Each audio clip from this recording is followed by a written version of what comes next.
The story you're about to see is a big, fat lie. No names have been changed to protect anybody. The greatest cartoon characters of all time, classic television, exciting football in the spring. This is the USCFL Network, celebrating 40 years of excellence.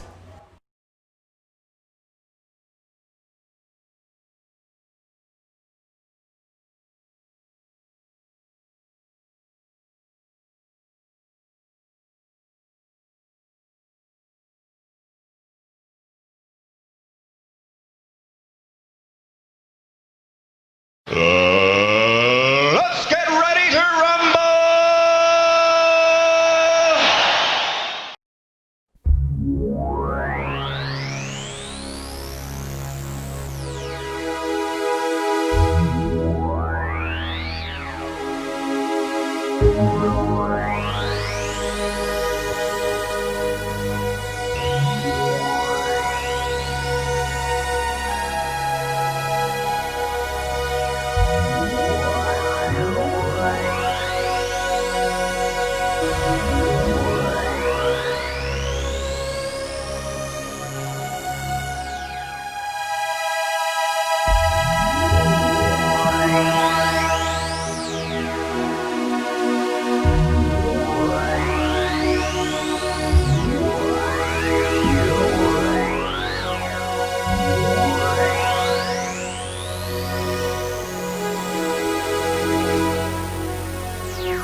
And now, the USCFL Network, in association with YouTube, presents the USCFL Postgame Show.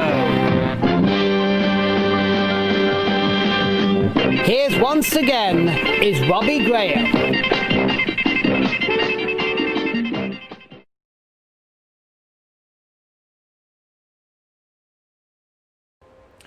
Greetings, cartoon and football fans. This is Robbie Graham of the USCFL Network, here to bring you the highlights from Week 14 of the USCFL's 2020 season. The quarterfinals are finished. Now, 4 teams remain as we go into the semifinals. For all our fans and friends in the United States, we hope that you had a happy, healthy, and most importantly, a safe 4th of July. This was one 4th of July I don't think any of us will ever forget. In the quarterfinals, we had 2 very interesting games this weekend. A game between the first 2 champions in the Disney Bowl era versus the game between the Comic Strip All-Stars and the Hanna-Barbera All-Stars. After we take a brief pause, we will talk about the first game between the Jim Henson All-Stars and the 80s All-Stars from Miami, the game between the first 2 champions of the Disney Bowl era.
Welcome back.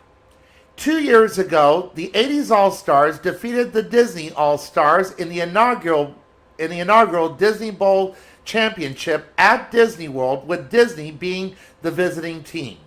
Last summer, the Jim Henson All-Stars defeated the Hanna-Barbera All-Stars for their 3rd USCFL title. Since the beginning of last season, the Jim Henson All-Stars has not lost in the last 2 years, and they were looking for their 10th straight win. The 80s All-Stars were coming off a pair of dominating games against the Sci-Fi All-Stars in games 11 and 24. Now these two champions were going to compete to move on to the semifinals. And the 80s All-Stars were just simply no match for this virtually unstoppable Jim Henson team. It began close in the first quarter as Bumblebee and Rolf put up a total of 3 field goals between them, with Jim Henson leading 6-3. Then in the second quarter, the Jim Henson All-Stars just pulled out to a 27-10 halftime lead thanks to 2 touchdown runs by Miss Piggy and a touchdown pass to Big Bird. The 80s All-Stars did get a touchdown on a 4-yard pass from Jem to Quicksilver of the Silverhawks.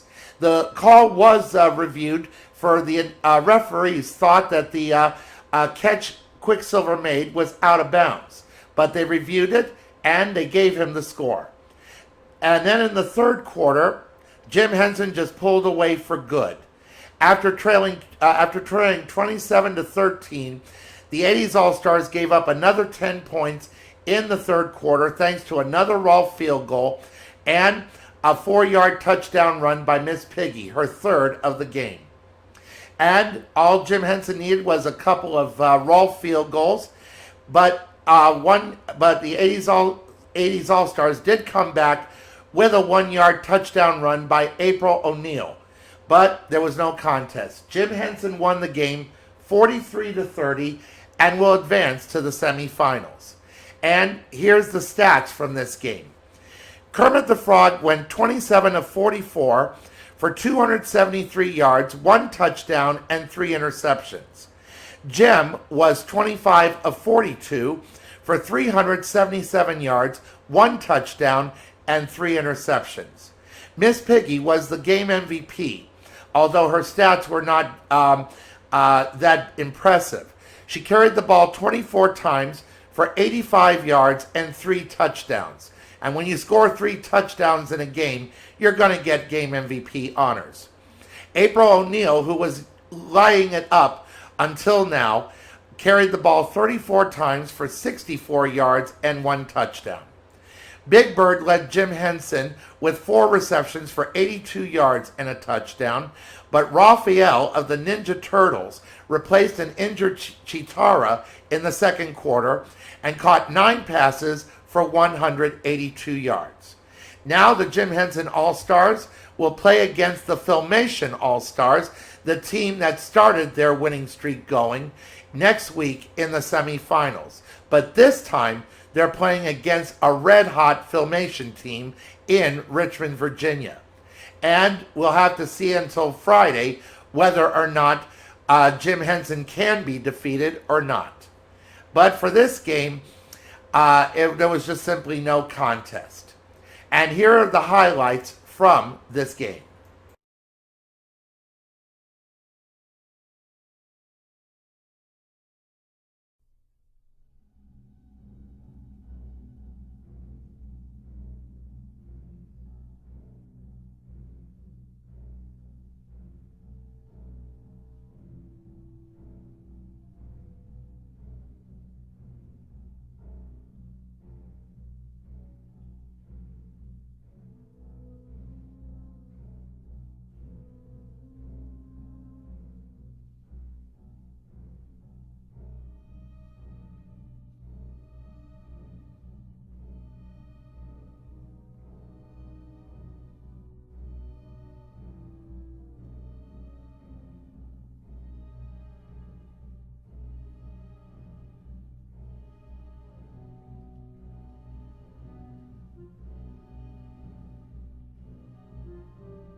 After a brief pause, we will talk about and present the highlights from Game 28 in Atlanta between the Hanna-Barbera All-Stars and the comic strip All-Stars.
Welcome back. The comic strip All-Stars and the Hanna-Barbera All-Stars met in Atlanta for a chance to go on to the semifinals. But what nobody on both sides would have anticipated was a complete and utter blowout. Hanna-Barbera started things off early in the first quarter and scored 13 unanswered points thanks to a pair of Vanity Smurf field goals and a pick six by Snagglepuss, for which he earned game MVP honors. But from the second quarter on to the final score by Hanna-Barbera, it was all the comic strip All-Stars. They scored 20 unanswered points in the second quarter, thanks to a touchdown run by Charlie Brown and a Charlie Brown pass to Dagwood Bumstead of the Blondie series from 3 yards out. A pair of Blondie Bumstead field goals gave them the 20-13 halftime lead. And it just kept right on going. Blondie Bumstead just kept on adding field goals. She scored 3 additional field goals in the third quarter and 2 more in the fourth quarter before Charlie Brown's sister Sally carried the ball in from 4 yards out. A final pair of Blondie Bumstead field goals and one final field goal from Vanity Smurf gave the comic strip All-Stars a 48-16 victory. Because of the scoring, the comic strip All-Stars will have the number 1 seed in the semifinals, taking that away from Filmation. And they will face the DC Comics All-Stars in Houston. In the event of a tie, if two winning teams scores the same amount of points, we look at how many points they won by. The comic strip All-Stars won by 32 points. Filmation won by 21. And that's why the comic strip All-Stars got the number 1 seed. But they still have to face a very tough DC Comics team led by Wonder Woman. Now, here are the stats for this game. Charlie Brown was 32 of 51 for 297 yards, 1 touchdown, and 2 interceptions. He also carried the ball 14 times for 115 yards and 1 touchdown. Dagwood Bumstead caught 6 passes for 82 yards and a touchdown. And Blondie Bumstead scored 9 field goals and 30 total points, almost tying the record for the most field goals scored in a single game. The comic strip All-Stars defense kept Daphne Blake in check all night long, and she threw a staggering 7 interceptions. She almost broke her own record for the most interceptions thrown in a single game. Way back when, Daphne once threw 9 interceptions in a single game. But when you keep her in check, Hanna-Barbera does not do good. Daphne went 18 of 45 for 237 yards. Wilma Flintstone carried the ball 18 times for 85 yards. After his incredible performance back in game 21, Shaggy Rogers was held to just 5 catches for 59 yards. There was just simply no contest, as the comic strip All-Stars defeated Hanna-Barbera 48-16 to go on to the semifinals. And when you see the highlights, remember, Blondie kicked 7 consecutive field goals. It might look like a repeated loop, but trust me, these were all done one by one. Just look at the timestamps on the top of your screen. And here is how the scoring in this game took place.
After one final break, we will present and review the season so far in the USCFL with new clips and all new music.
Welcome back. Now we present a review once again of all the games that have been played in the USCFL so far up until the semifinals. We changed the music around and we put in new clips. And the final two games before the championship game will be announced. And we hope that if you're joining us for the first time, that you get a feel of what the USCFL is like and how we do things around here. And for those of you who have subscribed to this channel, we've hoped that you've enjoyed the season so far. Remember, from the time we started in early April till now, we are still the only sports league in the world still going. There has not been a delay or a cancellation of the season or any games so far. And we hope to finish up till the end. And now, here are the scores from the previous 28 games of the USCFL's 2020 season.